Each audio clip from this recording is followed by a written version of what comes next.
शेतकरी राजाला मानाचा मुजरा. आज आपण दौंड तालुक्यातील वरवण या गावी आलेलो आहोत. प्रगतशील बागायतदार सुरेश जगताप यांच्या ऊसाच्या प्लॉटवर आलेलो आहोत. त्यांना आपण SP ॲग्रोटेकचे प्रॉडक्ट दिलते, त्याचा त्यांना काय रिझल्ट आला आहे त्यांच्याकडून ऐका. नमस्कार. नमस्कार. नाव सांगा आपलं. सुरेश जगताप. तर ह्या ऊसाला तुम्ही पहिली फवारणी कशाची केली ती? SP गोल्डची. SP सुपर गोल्डची. सुपर गोल्डची. आणि पाण्यावाटे ड्रिंचिंग आपलं हे ऊस स्पेशल स्पेशल. ऊस स्पेशल रूट पॉवर आणि स्टिकर हो ची ड्रिंचिंग केली ती. हो. ते साधारणतः ऊस किती महिन्याचा आहे? 5 महिन्यात होत आलाय. 5 महिन्याचा ऊस आहे. तुम्ही बघताय 5 महिन्याचा ऊस.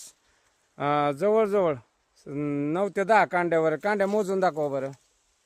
1 2 3 4 5 6 7 8 9 आणि वाड्यातली 10वी काढली. 10वी कांडी पडलेली आहे आणि पानाची तुम्ही काळोखी बघताय. प्लॉटला प्रचंड अशी काळोखी आहे. तुम्ही उभा राहा बरं. जवळजवळ तुम्ही 5 महिन्याचा ऊस बघताय. जवळजवळ 8 ते 9 फुटावर ऊस गेलेला आहे. SP गोल्डचे प्रॉडक्ट वापरून तुम्ही समाधानी आहात का? समाधानी. धन्यवाद कंपनीला मुलाखत दिल्याबद्दल.